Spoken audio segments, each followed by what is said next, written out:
कोई दौर भी कोई वक्त भी औलिया के वजूद से खाली नहीं होगा।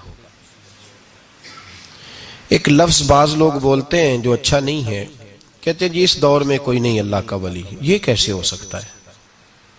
ये कैसे मुमकिन है? हमारी पहचानों में कमी है, तवज्जो में कमी है, वरना वलियों का वजूद इस्लाम की सदाकत की दलील है। ये दलील है। नबी पाक सल्लल्लाहु अलैहि वसल्लम का ये मौजज़ा है कि क़यामत तक हुजूर की उम्मत में अल्लाह के वली होते रहेंगे। और पूरा मज़मून है ये कुरान पाक का, अला इन्ना औलिया अल्लाहि ला खौफुन अलैहिम वला हुम यहज़नून। पूरा मज़मून है, या अय्युहल्लज़ीना आमनुत्तकुल्लाह व कूनू मस्सादिकीन वत्तबी सबील मन अनाबा इलैया। पूरा मज़मून, जगह जगह अल्लाह के वलियों की अलामतें। वत्तबी सबील मन अनाबा इलैया, उसके पीछे चल जो मेरे पीछे चल रहा है। अल्लाह फरमा रहा है जो मेरी तरफ रुजू कर रहा है तो उसके पीछे चल। या अय्युहल्लज़ीना आमनुत्तकुल्लाह, ऐ ईमान वालो अल्लाह से डर जाओ, वकूनु मस्सादिकीन, और सच्चों की संगत इख्तियार करो। दर्जनों आयात, फस्अलू अहल ज़िक्र, फरमाया जिक्र वालों से पूछ लिया करो, इन कुंतुम ला तअलमून, अगर तुम्हें इल्म ना हो तो पूछ लिया। हर नमाज में सिरातल लज़ीना अनअमत अलैहिम, हर नमाज में कह रहा सिरातल लज़ीना अनअमत अलैहिम, या अल्लाह उन लोगों के रस्तों पे चला जिन पर तूने इनाम। और वो कौन है? कुरान ने कहा अनअमल्लाहु अलैहिम मिनन नबिय्यीना वस्सिद्दीकीना वश्शुहदाए वस्सालिहीन। अच्छा, नमाज के अंदर कहता रहता है वलियों के पीछे चलना है, या अल्लाह चला, बाहर निकल के मुकर जाता है, मुकर जाता है, कहता है मुझे खुद कुरान हदीस आता है। और ये अब एक तो थे ना पहले कुछ लोग जिनके नजरियात में फर्क था, अब अपने बहुत सारे लोग कहते छोड़ो क्या जरूरत।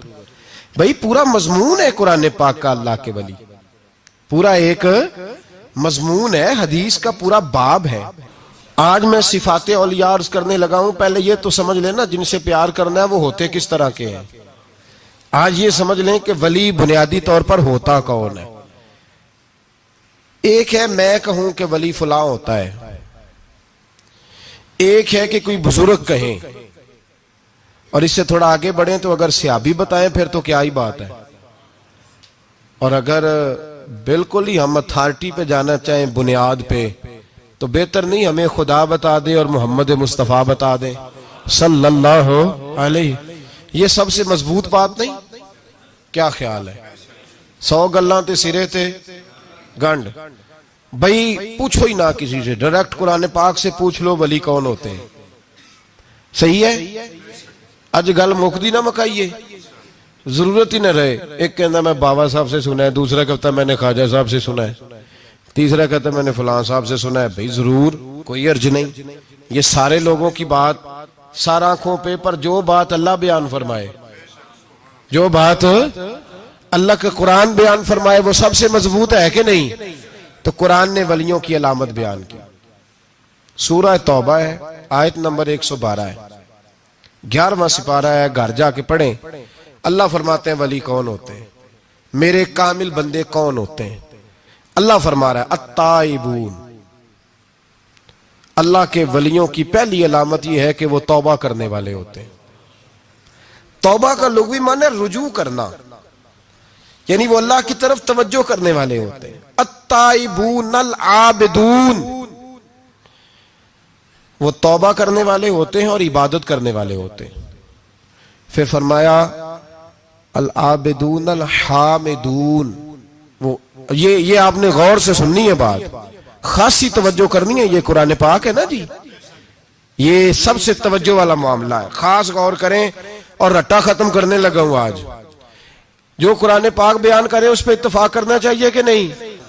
करना चाहिए ना इत्तेफाक, जरूरी बात है ना जी। तो ये हमारे पास कौले फैसल है अल्लाह की किताब, हमें बाहर जाने की जरूरत। किसी ने टाल वाला वली समझ लिया है, किसी ने गाल वाला वली समझ लिया है, कोई वली बना के बैठ गया है, कोई बना के। जाहिल मुतलक, परले दर्जे के जाहिल लोग, दीन की रूफ़े अबजद का नहीं पता और मुसीबत गले में डाली हुई है। पता नहीं क्या माइंडसेट है लोगों का, भी किस तरह लोगों को काबू करते हैं एन फराइज चीजों पे। अब ये मलंगों ने पक्का रट्टा लगाया, कहते मौलवियों को ना जाया जाए। और मैं कहता रहता हूं, मैं भी उस मौलवी के खिलाफ हूं जो मौलवी दीनदारी नहीं करता, दुनियादारी करता है। पर मौलवी का माना मौला वाला, क्या तर्जुमा है? अजीब तो आदमी है, पक्का रट्टा। वो हमारे सिंध के राजे महाराजे साईं, पंजाब के वडेरे अपने गांव में स्कूल नहीं बनने देते थे, इसलिए कि वो कहते थे अगर इनके बच्चे पढ़ गए ना तो हमारी भैंसों को चारा कौन डालेगा। इसी तरह ये जो पीर है ना आजकल के, ये उलमा के पास नहीं जाने देते, कहते इन्होंने पता लग गया तो सानू मनना ही को नहीं है, लिहाजा इनको दूर दूर रखो ताकि ये कहीं ऐसा ना हो कि हमें हमसे पीछे। एकदम तुसी वाह ध्यान लाया है कहानियां सुना सुनू के। अब तो लोग दीन भी कवालों से सीखते हैं, कवालों से माज़अल्लाह, और ऐसे ऐसे कुफर है माज़अल्लाह सुम्मा माज़अल्लाह। तो जो कुरान बयान करे वो हमारे लिए सबसे बेहतर नहीं? तो कुरान मजीद ने कहा अत्ताइबून अल आबिदून, तौबा करने वाले, इबादत करने वाले, हामिदून, अल्लाह की हम्द करने वाले, साइहून, रोजे रखने वाले। कौन जी? वलियों की अलामतें, रोजे रखने वाले, राकिऊन साजिदून, रुकू करने वाले और सजदे करने वाले, रुकू करने वाले और सजदे करने वाले। बस तौबा की, रुकू किया, सजदा किया, नमाज पढ़ी, इबादत की, या अल्लाह काफी है? फरमाया नहीं, अल आमिरून बिल मारूफ, नेकी का हुक्म देने वाले, वन्नहूना अनिल मुनकर, और बुराई से रोकने वाले, मैदान में रहने वाले, मैदान में, वल हाफिजून अल हुदूदिल्लाह, नेकी का हुक्म देने वाले, बुराई से मना करने वाले और अल्लाह की हदों की हिफाजत करने वाले। अल्लाह की हदों की ये अलामतें बयान करके कहा व बश्शिरिल मोमिनीन, महबूब अपने इन गुलामों को मेरी रजा और जन्नत की खुशखबरी सुना दे। महबूब ये जो तेरे गुलाम है ना जिनमें ये सिफतें पाई जाती हैं, इनको मेरी रजा और जन्नत की, ये तौबा करने वाले, फिर फरमाया इबादत करने वाले, अल्लाह की हम्द करने वाले, रुकू करने वाले, सजदे करने वाले, नेकी का बोलिए और बुराई से मन, और अल्लाह की हदों की। महबूब इन्हें खुशखबरी दो जन्नत की, इन्हें तौबा। वली वो वाली तौबा नहीं करते जो हम तौबा करते हैं, शबे बरात की सारी रात अस्तगफिरुल्लाह, या अल्लाह माफ कर दे, चीखों की आवाजें मस्जिद में, हर मस्जिद से रोने की आवाज। पक्की सच्ची तौबा करके शेख आए पर दुकान पे जाके सवेरे ही झूठ बोलना शुरू कर दिया। ये कौन सी तौबा है? ये मजाक है? सारी रात रोता रहा है, सवेरे दफ्तर खोला है, फराड शुरू कर दिया है। तूने तौबा की है? हद हो गई भाई, ये वाली तौबा नहीं। एक तौबा मेरे नबी पाक भी किया करते थे भाई। तौबा तो है रब से रिश्ता बनाने का नाम। मेरे नबी पाक भी एक तौबा करते थे। बुखारी मुस्लिम में हुजूर ने फरमाया मैं एक दिन में 100 मरतबा इस्तिगफार करता हूं। इसका क्या मतलब था? उम्मत को तालीम देने के लिए। यहां तो मेरे तरह के बहुत सारे लोग जब गुफ्तगू करते हैं तो लगता है अपने आप को बड़ा परहेजगार समझता है। बहुत सारे लोग, कभी किसी को तकलीफ तो नहीं दी, मैंने तो कभी किसी का बुरा नहीं चाहा। जब हम बात कर रहे होते हैं तो सिर्फ हम नेक होते हैं। अल्लाह के बंदों का ये तरीका, उनका ये स्टाइल नहीं, ये तरीका नहीं। हजरत इमाम अहमद बिन हंबल फरमाते मैं गुलाम खरीदने गया,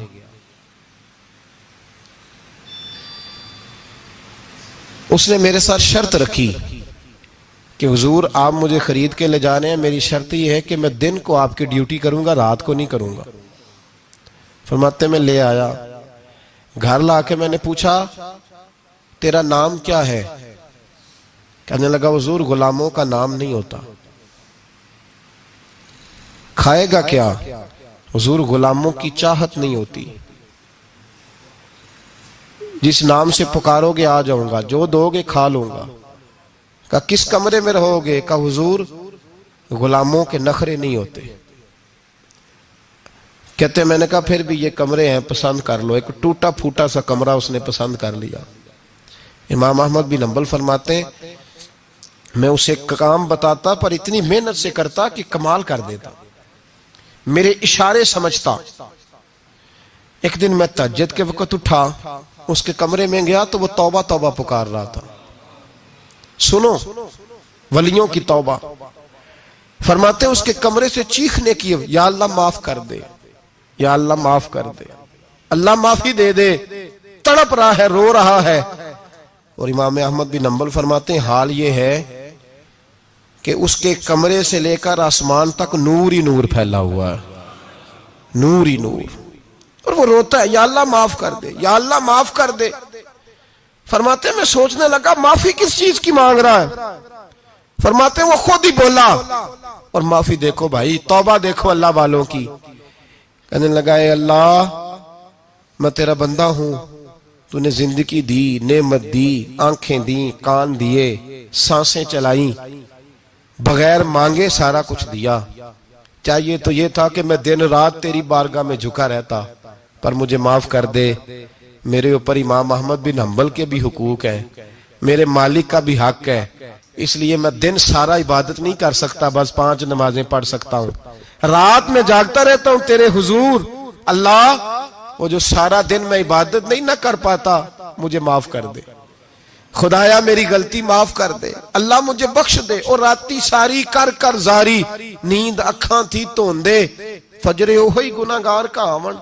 सब तो नहीं, या अल्लाह चाहिए था मैं 24 घंटे सजदे करता, बख्श दे, ये मेरी खता माफ कर दे। सावन की काली रातों में जब बूंदाबांदी होती है, वो रातों को उठ उठ रोते, जब खलकत सारी सोती है। और दरवेश कहने लगे रात पवे ते बेदर्दानू, नींद प्यारी आवे, दर्द मंदानू याद सज्जन दी, सुते अमियान जगावे। या अल्लाह माफ कर दे, मैं सारा दिन सजदे नहीं कर पाता, सारा दिन लंबी न माफी दे दे, ये तौबा है अल्लाह वालों की। इमाम अहमद बिन हंबल फरमाते हैं फजर के वक्त वो मेरे साथ मस्जिद गया, मैंने उसका चेहरा देखा, मैं उसको कोने में ले गया, मैंने कहा जा तू अल्लाह की रजा के लिए आजाद है, जा मैं अपने हक माफ करता हूं, मकान तेरे पास रहेगा, खाना तुझे मिलेगा, तू आजाद है। उसने कहा हुजूर हुआ क्या, हुआ क्या? हमारी तो ख्वाहिश है ना कि बंदा उस वक्त मिलने आए जब मैं तस्बीह पढ़ रहा हूं, कोई उस वक्त घर पहुंचे जब मैं सजदे में हूं, लोगों को पता चले बड़ा नेक है, बड़ा नमाजी है। उस वक्त किसी की नजर पड़े जब मैं बिल्कुल कुरान पाक पे बैठा हूं। फरमाते हैं जब मैंने कहा ना तू आजाद है, तो कहने लगा हुजूर क्या हुआ? फरमाने लगे रात मैंने तेरी तौबा देख ली है, तौबा देख ली। इमाम साहब फरमाते वो फिर तड़प के रोया, सजदे में सर रखा, तूने ये क्या अजब किया, मुझको भी फाश कर दिया, मैं ही तो एक राज था, सीना एक कायनात में, मैं सिरापा मखजन राज था, मैं रहा था मुद्दतों राज में, ये तेरा शौक के दीद कशा कशा मुझे भी खींच लाया मजाज में। ए अल्लाह पर्दा ही खोल दिया है तूने, ये इबादतें, ये तौबा, ये रियाजतें, ये तेरा मेरा राज था, अल्लाह तूने पर्दे ही खोल दिए, मेहरबानी कर मुझे पर्दा पोशी अता फरमा, अल्लाह माफ कर दे, मुझे पर्दा पोशी अता कर। हजरत इमाम अहमद बिन हंबल फरमाते हैं सजदे में ही उसने बुलंद आवाज से अल्लाहु अकबर कहा, फिर वो गिरा, उसकी रूह परवाज कर गई, परवाज कर गई, चला गया, रुखसत हो गया। ये आशिक का जनाजा है, जरा धूम से निकले, महबूब की गलियों से जरा घूम के निकले। ओ भाई इस बात पे भी तौबा है कि या अल्लाह मैं सारा दिन नफल नहीं पिए, ये अल्लाह के वलियों की तौबा है। सारा कुछ कर करा के ना, सारा कुछ कर करा के फिर भी माफी, ड्यूटियां करके सारी फिर भी माफी, या अल्लाह माफ कर दे, सारा दिन इबादत करके फिर भी कहते अल्लाह बख्श दे। वो नेकोकार होने के बावजूद तौबा करते हैं, यहां गुनाहगार डटे हुए, डट गए।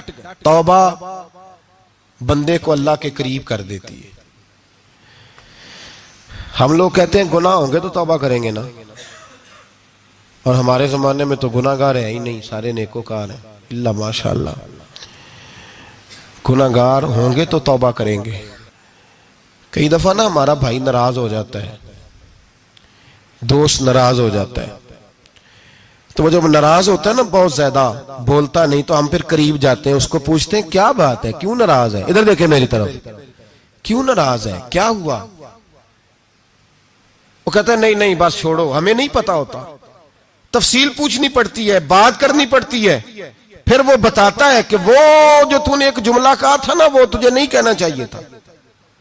फिर हमें ख्याल आता हाँ मुझसे गलती हो गई। फिर हम क्या करते हैं, माफी मांगते हैं, राजी करते हैं। होता है ऐसे कि नहीं होता है ना जनाब। तो बंदे से तू बाज़ औक़ात ऐसा मामला हो जाता है तुझे पता नहीं, तो क्या अल्लाह की ऐसी नाफरमानी नहीं होता थी जिसका तुझे पता ही ना हो। अल्लाह के बंदे रोज रात को माफी मांग के सोते थे, रोज। पता नहीं कोई अनजाने में जुमला ना निकल गया हो। हर वक्त डरे रहते थे, सहमिर, बंदों से नहीं, किससे, जोर से बोलिए, डरे रहते थे या अल्लाह माफ कर दे। उनकी तबीयतों पे खशियत तारी रहती। हम दलेर लोग हैं, तवज्जो नहीं करते अजीज भाई। और हम उस वक्त तवज्जो करते हैं जब मोहलत खत्म हो जाती है, जब सजा का वक्त शुरू हो जाता है। मेरी बात याद रखना, एक वक्त तक अल्लाह मोहलत देता है बंदे को, गुनाह करता है अल्लाह मोहलत, फिर सजा शुरू होती है, फिर बंदा उसकी पकड़ में आता है। फिर जब पैर फिसलता है तो किसी जगह उसका हाथ दोबारा नहीं पड़ता, वो फिर फिसलता ही जाता है। याद रखना, हम मोहलत के वक्त तौबा नहीं करते, और जब फिसल जाते फिर हम कहते हैं ओहो ये क्या हुआ। देखो हजरत हबीब अजमी रहमतुल्लाह अलैह सूद का कारोबार करते थे। अब तो लोगों ने नाम बदल दिया है ना, सूद का नाम लोगों ने प्रॉफिट रखा है, और बड़े बड़े हसीन लोग हैं और नए नए हमारे तर्जुमे, ओ मैं वो पैसे गरीबों को दे देता हूं। कभी गंदे पानी से वुजू हुआ है? तो गंदे रकम से गरीबों का भला करेगा तुझे सवाब मिलेगा? तो मजाक कर रहा है तू दीन के साथ। कभी गंदे पानी से भी वुजू हुआ है, मैं गरीबों को दे, क्या मतलब है इस बात का? नबी पाक से ज्यादा तुझे गरीबों से प्यार है माज़अल्लाह।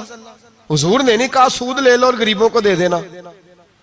हुजूर रहमतुल लिल आलमीन है ना, तो चाहिए था कुछ एक हमें दे के जाते।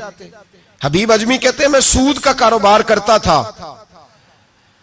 हजरत हसन बसरी कभी कभी मुझे मिलते थे और मुझे फरमाया करते थे मोहलत से फायदा उठाओ, कहीं ऐसा ना हो तेरी सजा शुरू हो जाए। मोहलत से फायदा उठा, अल्लाह ने मोहलत दी हुई है। तू समझता है मैं बड़ा स्मार्ट हूं, मेरी बड़ी अकल है, मैं कहीं उलझ नहीं रहा, मैं जा रहा हूं, धोखे दिए जा रहा हूं, तो कोई मुझे पकड़ ही नहीं रहा। ये मोहलत है, फायदा उठा, वरना फिर जब वो पकड़ने पे आता है, इन्ना बत्श रब्बिका लशदीद, फिर उसकी पकड़ सख्त है। तौबा कर ले, मोहलत के वक्त तौबा कर। कहते मेरी दिल पे बात असर नहीं करती थी, मैं जी करता, इरादा करता, पर चुप कर जाता। मेरे पास बड़ी रकम थी, लोगों को दे रखी थी सूद पे, मैं वो पैसे लाता और उसी से मेरा सारा काम चलता। मैंने तज्जिए पढ़े हैं, मुझे यकीन नहीं आता, वैसे मैंने तज्जिए पढ़े हैं कि लोगों ने अरबों रुपया बैंकों में रखा हुआ है। मुझे नहीं पता, लेकिन मैंने जो अखबारों में पढ़ा अरबों रुपया, और लोग सूद का कारोबार करते हैं और कमाई खाते हैं सूद की। माज़अल्लाह, अस्तगफिरुल्लाह। फरमाते मैंने कहा मौलवी पीर सूफी बताते ही रहते हैं, मेरे पे असर नहीं होता था। फरमाते एक दिन ना एक बंदे की गोश्त की दुकान थी, उससे मैंने सूद लेना था, मैं उसकी दुकान पे गया, पैसे रख। उसने कहा यार मोहलत दे। नहीं है, कहा इधर पैसे रख। यार नहीं तेरी मेहरबानी। कहा चल फिर इतने किलो गोश्त उतार, लेकिन पैसे फिर भी बाकी हैं सूद वाले। कहते वो गोश्त मैं उतार के लाया, मेरी बीवी भी मुझे रोज समझाती थी कि बाज आ जा। कहते मैं गोश्त घर लाया, हजरत बीबी अजमी कहते मेरी बीवी ने पकाने के लिए हंडिया चूल्हे पे चढ़ाई, और अभी उसने मसाला डाल के उसके अंदर चमचा घुमाया ही था कि वो सारा खून बन गया। मेरी बीवी चिल्लाई, कहने लगी जल्दी आ, तू भी बर्तन ला, बच्चे भी बुला, मैं भी बैठती हूं। ये खून बन गया जो तू गरीबों का निचोड़ के लाया था, आज खून पिएंगे सारे, आ जा। कहते हम मेरे ज़हन में बात गूंजी हजरत हसन बसरी की कि वक्त पे तौबा कर ले, कहीं तेरी सजा ना शुरू हो जाए। मोहलत के वक्त तौबा कर, कहीं सजा ना शुरू हो जाए, आज बच जा। फरमाते आवाज गूंजी, मैं समझ गया कहीं सजा तो नहीं शुरू हो गई। मैं तड़पा, बच्चे गोद में बिठा के मैं खोल के रोया। मैंने अपनी बीवी से कहा आज के बाद नहीं करता। कहने लगी जा फिर, तौबा पे कायम वही रहता है जो किसी वली के लड़ लग जाता है। तो इधर तौबा इधर टूट जाती है। जा किसी के हाथ में हाथ दे ताकि तू तौबा पे कायम रहे, ताकि वो तेरी बैटरी चार्ज करे, तेरे ईमान को हरारत देता रहे। कहते मैं निकला घर से हजरत हसन बसरी के पास तौबा करने। अभी मैं रास्ते में था तो छोटे छोटे बच्चे खेल रहे थे। फरमाते हैं बच्चे खेल रहे थे, एक बच्चा पुकारा, कहने लगा पीछे हट जाओ, पीछे हटो, बहुत बड़ा सूदखोर है ये, ऐसा ना हो इसका साया हम पे पड़े तो हम भी नहुसत वाले हो जाए, पीछे हट जाओ। कहते हैं एक और चोट लगी। मैंने कहा या अल्लाह तेरी नन्ही मखलूक भी मुझसे नफरत करती है, ये भी। फरमाते हजरत हसन बसरी के पास गया तो कदमों पे सर रख के मैं बड़ा रोया। मैंने कहा मेरे लिए दुआ कर, अर्श का मालिक मुझसे राजी हो जाए। सुना है जब आप दुआ करते हैं तो बड़ी जल्दी सुनता है। पता सारा है सरदार नू कीतियां दा पर्दा चपाया ही भला उसी, दुआ कर वो मुझसे राजी हो जाए। अब तो मेरे बच्चों की हंडिया में खून आने लगा है, मेहरबानी कर। कहते हजरत हसन बसरी ने कहा तुझे मुबारक हो, मैं देख रहा हूं तेरी तौबा सच्ची है तो अल्लाह भी तुझसे राजी हो जाएगा। मैं देख रहा हूं तेरे अंदर ये सांस, तेरे लफ्ज बताते हैं तू खरी तो जा, अल्लाह बड़ा मेहरबान है। कहते तसल्ली दी, प्यार किया, खरी तौबा की, बायत हुआ, वापिस आया तो बच्चे वहीं खेल रहे थे, अभी खेल रहे थे। फरमाते मैं डरते डरते उनके पास से गुजरा तो एक बच्चा पुकारा, कहने लगा पीछे हट जाओ, पीछे। अल्लाह का वली हबीब अजमी आ रहा है, अल्लाह का वली हबीब आ रहा है। कहीं ऐसा ना हो हमारे पैरों से कोई मिट्टी उड़े और वली के कपड़ों पे पड़ जाए और हम अल्लाह के वली के बेअदब हो जाए। पीछे हटो, रास्ता दे दो। फरमाते मैं अल्लाहु अकबर कहा। मैंने कहा मालिक तेरे कुर्बान जाऊं, अभी मैंने तौबा की और अभी तूने अपनी मखलूक के दिल मेरी तरफ मोड़ दिए। अभी भाई तौबा खरी सच्ची, मोहलत के वक्त तौबा करो। फिर जब वो वाला वक्त आता है ना जब सजा शुरू हो जाती है फिर मुश्किल हो जाता है। मेरे रसूल पाक अलैहिस्सलाम ने फरमाया सुखों में दुआएं मांगा करो, रब दुखों में जल्दी कबूल करेगा। सुखों में मांग लो, दुखों में जल्दी कबूल होंगी। तुम सिर्फ दुखों में मांगते हो फिर हिकमत इलाही के तहत देर होती है। भाई पहली वली की सिफ्त यह है कि वो तौबा करने वाले होते हैं। वली की पहली सिफ्त क्या है? इकबाल ने कहा था, उसने कहा मुरीद सादा तो रो रो के हो गया ताइब, काश इस पीरे मुगा को भी मिल जाती तौबा की तौफीक। उसने कहा अल्लाह करे पीर भी तौबा कर ले, मुरीद तो बड़ा रो गया बेचारा, अल्लाह करे ये भी तौबा करे, ये भी बाज आए।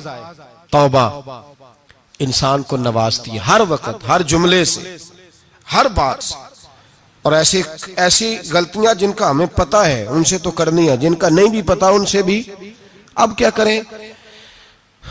अत्ताइबून अल आबिदून, अब अल्लाह की इबादत करें। वलियों की दूसरी सिफ्त क्या है? वो अल्लाह की। हमारे जमाने में नफलों का रिवाज ही खत्म हो गया है। असर की पहली 4 सुनते हैं, शाह की कितने फीसद लोग पढ़ते हैं? हमारे बुजुर्गों का तरीका था, घरों में हुजरे मखसूस होते थे। नबी पाक सल्लल्लाहु अलैहि वसल्लम ने फरमाया घर को कब्रिस्तान ना बनाओ, कुछ नवाफल घरों में भी पढ़ा करो।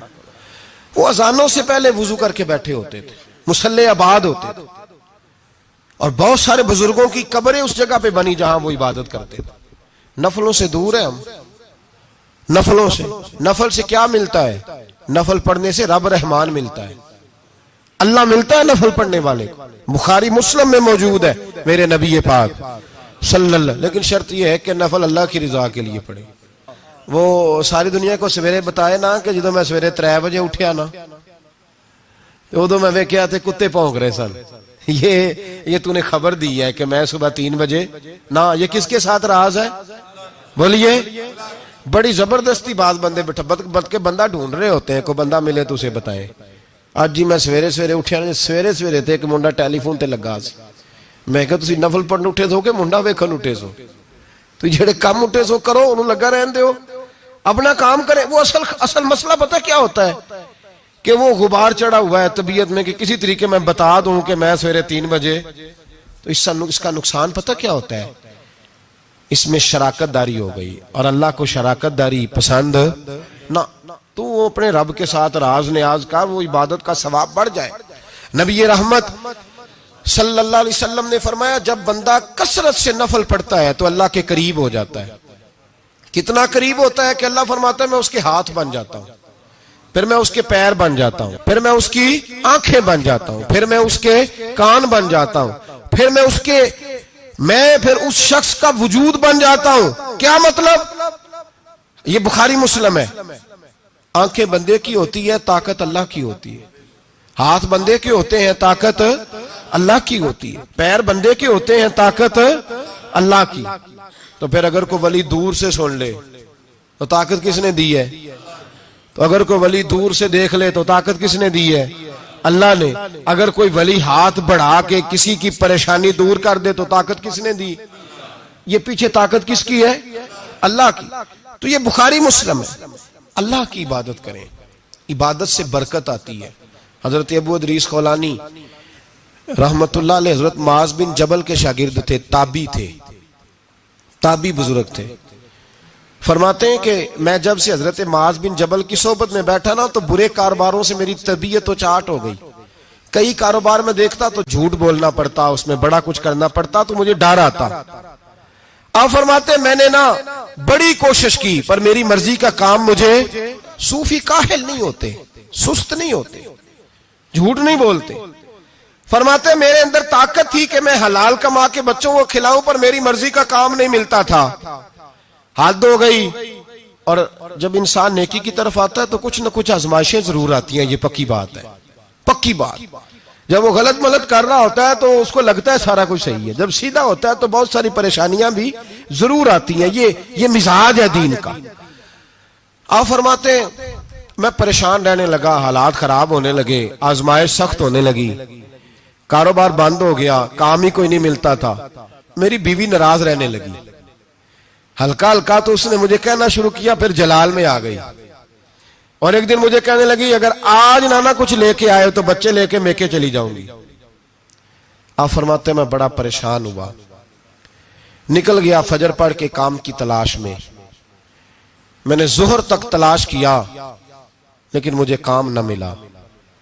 आप फरमाते नहर फुरात के किनारे तपती हुई रेत पे मैं बैठा था तो मेरे दिल में ख्याल आया बंदों की मजदूरी नहीं मिलती तो आज अल्लाह की ना कर ले, आज अल्लाह की मजदूरी ना करे। आप फरमाते मैंने गर्म रेत से तयम्मुम किया, वुजू किया वहीं फुरात, और गर्म रेत पे कपड़ा बिछाया तो नफल पढ़ने शुरू कर दिए। जोर से असर तक नफल पढ़े, जोर से। चले मैं एक दुआ करता हूं, आप आमीन कहना। अल्लाह करे कि हम मगरब के बाद वाले नफल ही पढ़ने शुरू कर दें। नबी करीम सैयद आलम सल्लल्लाहु ताला अलैहि वसल्लम के गुलामों का हाल देखे, इबादत का हाल देखे। फरमाते मैंने कहा आज अल्लाह की मजदूरी करे, जोर से असर तक नफल पड़े गरम रेत पे। और जब असर हुई ना तो मैंने अपने रुमाल में ना थोड़ी सी रेत बांध ली। घर की दीवारें छोटी छोटी थी। मैंने कहा बीवी ने देखा ना खाली हाथ आया है तो अंदर से शोर करेगी, हम साहिब भी सुनेंगे, तो चलो जब देखेगी ना रुमाल में कुछ है हौसला करेगी, जब अंदर जाऊंगा तो समझा लूंगा। आप मुस्कुरा रहे हैं ना हल्का हल्का, इसका मतलब है इन बातों में काफी सदाकत है। पुराने बुजुर्ग कर गए तो इसका मतलब ये है कि इनमें बहरहाल काफी हद तक सदाकत है। ये शोर होते रहते। कहते मैंने वो कहा कि चलो दूर से देखेगी तो घर जाके समझा लूंगा। आप फरमाते पहले मेरी बीवी दरवाजे पे बैठी रहती थी, बच्चे बैठे रहते थे, मुंतजिर होते थे कि कुछ लेके आए, घर में फाका होता। आज मैं गया तो शोर ही कोई नहीं, कोई शय नजर ना आई। वो रेत से भरा हुआ मेरा पल्लू मैंने दरवाजे के साथ रखा, अंदर चला गया। बीवी को आवाज दी कहां हो? कहने लगी मुंह हाथ धो लो, मैं रोटी लेके आई। तो हाथ हो गई, रोटी किधर से आई?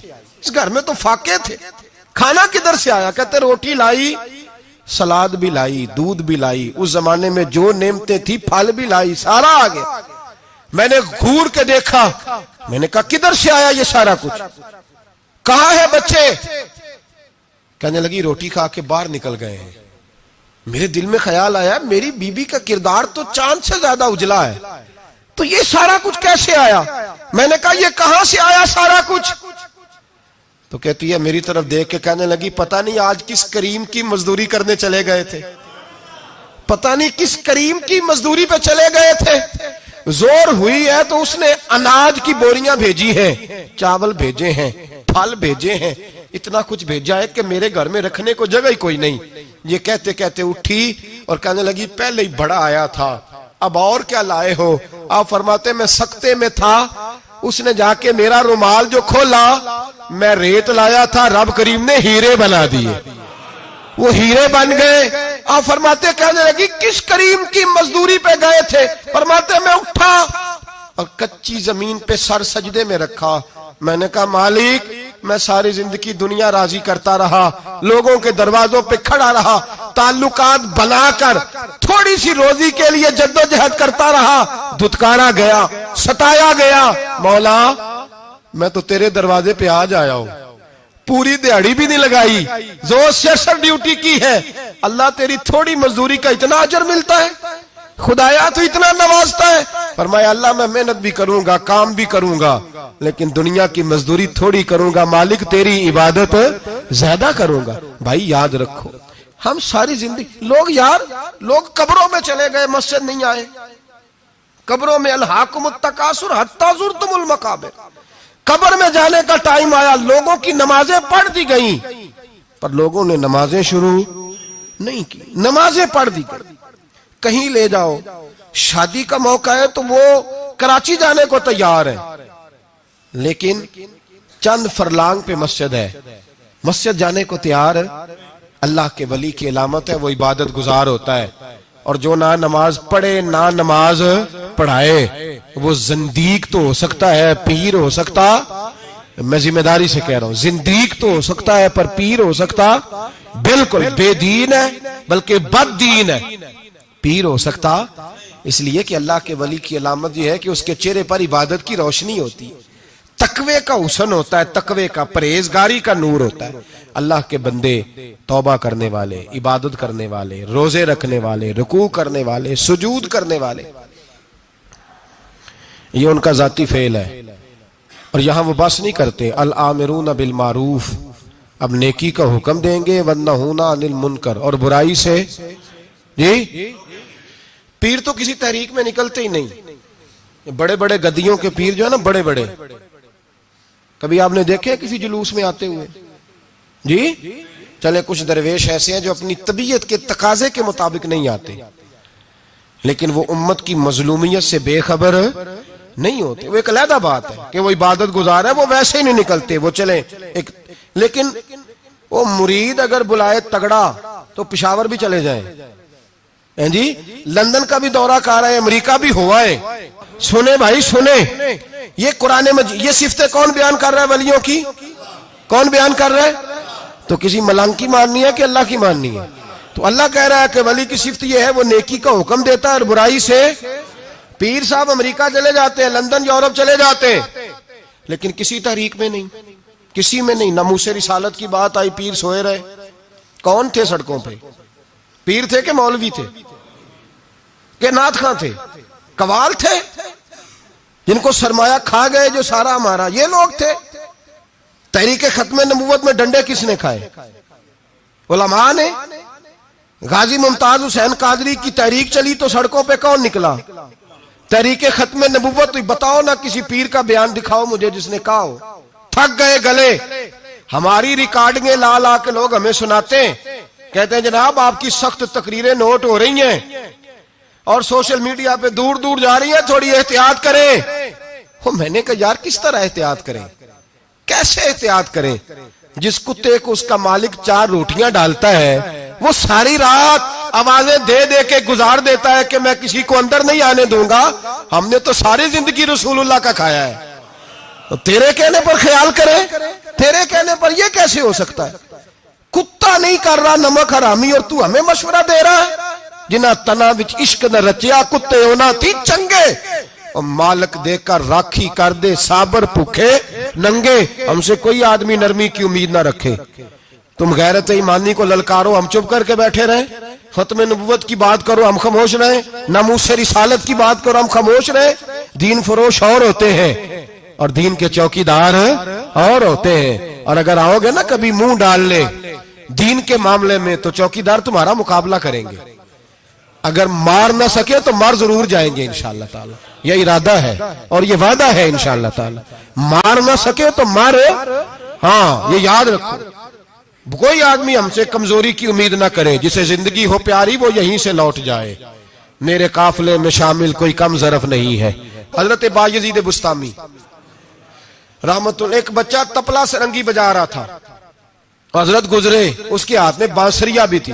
फरमाने लगे बंद कर, बंद कर, मैं नहीं बजाने दूंगा, मेरी मौजूदगी में तू बजा ही नहीं सकता, मैं नायब हूं अपने नबी पाक का और हुजूर सल्लल्लाहु अलैहि वसल्लम के सामने कोई बुराई कर नहीं सकता था।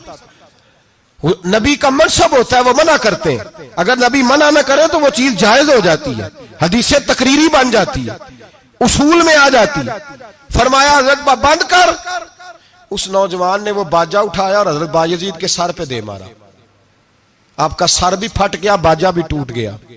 हजरत बायजीद अलैहिर्रहमा घर गए, घर जाके 2 घंटे के बाद हलवा पकाया, खादम को बुलाया, फरमाया उसके घर जा, ये थोड़े से पैसे दे या, उसका बाजा टूट गया, उसका नुकसान हो गया है, उसे नुकसान के पैसे दे और हलवा दे या, उसका दिल राजी हो जाए।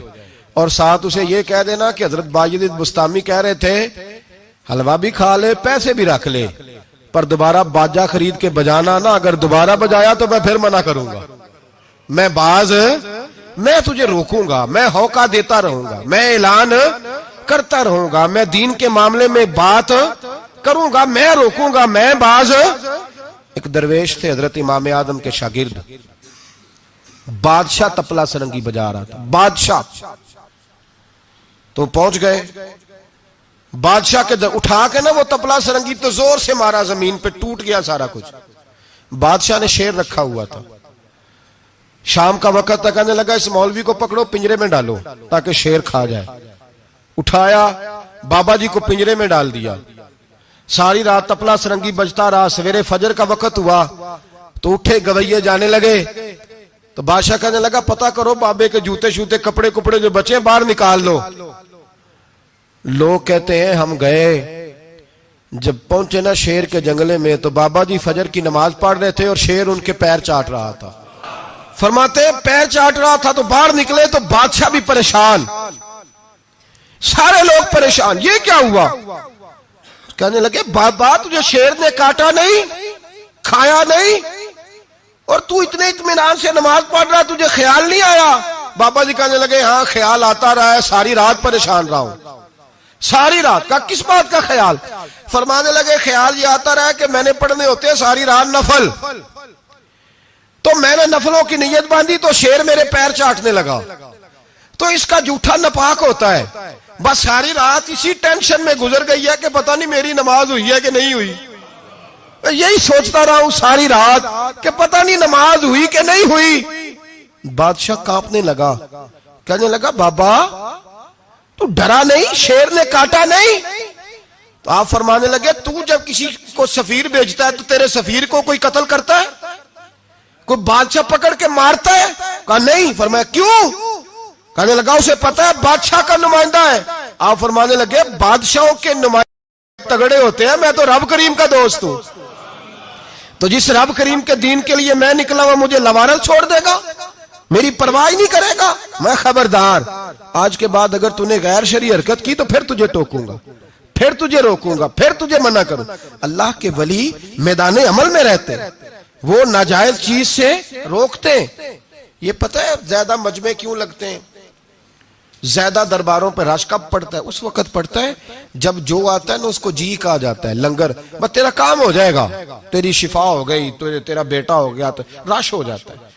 जो आने वाले को कहे ना पहले नमाजें पर 5, दाढ़ी रख, दीन सीख, अल्लाह अल्लाह कर, वहां रश नहीं होता। कहते पीर साहब की तो करामत ही कोई नहीं, तो मौलवी है, तो सीधी सीधी नमाजें पढ़ा रहे हैं।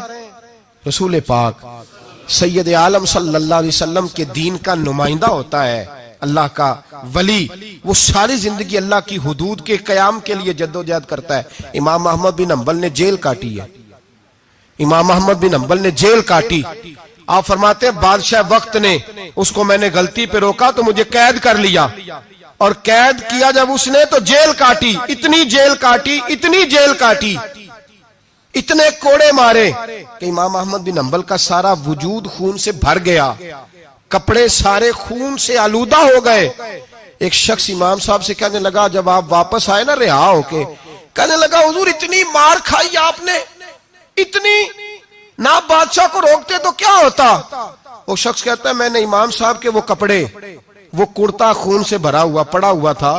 इमाम साहब कहने लगे चल तू छोड़, मुझे क्या मिला नहीं मिला, ये मेरा जरा कुर्ता तो उठा के रख, कुर्ता तो उठा के सीने से लगा, कंधे पे रख।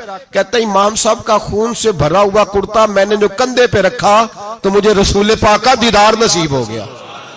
तो इमाम साहब फरमाने लगे तूने तो अभी कुर्ता रखा है तो दीदार मिला है, मुझे पूछ जब मैं रसूलुल्लाह के नाम पे मार खा रहा था तो कितने जलवे मुझे नसीब हुए, मुझे पूछ कितने जलवे मैंने देखे हैं। तो अल्लाह के बंदे हुदूदुल्लाह के मुहाफिज होते हैं। जिंदगी में कई दफा लोग नहीं मानते। दाता साहब ने लिखा है, हजरत जुन्नून मिस्री रहमतुल्लाह अलैह को मिस्र के लोगों ने नहीं माना, क्योंकि आप जो बंदा भी नाजायज काम करता था मना करते थे, लोगों ने नहीं माना। मानते उसको है लोग जो हाँ में हाँ मिलाए, जो ताबेदार होके रहे, उसको जुन्नून मिस्री को नहीं माना। फरमाते माना लोगों ने उस दिन जिस दिन उनका जनाजा उठा। क्यों? जब हजरत जुन्नून मिस्री का जनाजा उठा तो गर्मी बड़ी सख्त थी, सख्त गर्मी थी।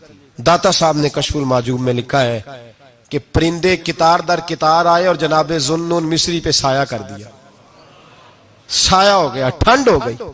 ओहो, लोगों ने कहा तो वली कामिल था, तो एक आम मौलवी समझ के सारी जिंदगी पीछे रहे, तो कामिल था। कहते हम लोग दौड़े, रश हो गया जनाजे में, और जनाजे के बाद अब लोगों ने इरादा किया कि जियारत करते हैं। तो जब हजरत का चेहरा उठाया तो उनकी पेशानी पे लिखा था हाजा हबीबुल्लाह, ये अल्लाह का महबूब है। मातफी हुब्बिल्लाह, ये अल्लाह की मोहब्बत में मर गया है, ये महबूब है अल्लाह। सारी जिंदगी उन लोगों ने पैगामे हक दिया, और जिसको जो नहीं माना उसको दुआ दी, दुआ दी। हजरत जुन्नून मिस्री के बारे में दाता साहब ने लिखा है कि आप रावी में दरिया में जा रहे थे, किसी जगह भी आप किसी समुंदर में दरिया में आप जा रहे थे, तो आप फरमाते हैं कि कश्ती में बैठे थे तो सर पे ना आपने सारे बाल मुंडवाए थे, टेंड कराई थी, पगड़ी बांधी थी। तो कुछ नौजवान वहां से गुजरे, हजरत जुन्नून मिस्री के पास है, तो उन्होंने बाबा जी की टेंड का मजाक उड़ाया, मजाक उड़ाया।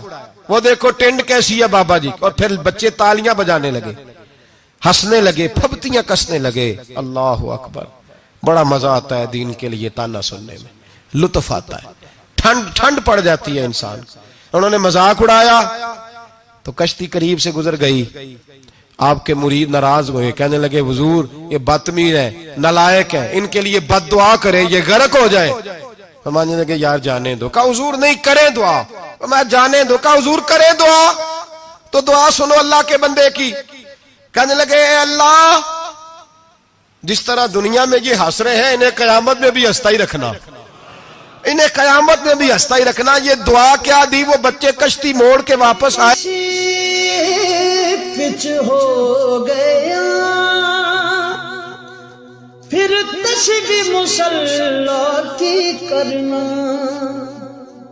असा जाहिर नू रब मन आए, बातन दा अल्लाह की करना, असा जाहिर नू रब मन आए, बातन दा अल्लाह की करना।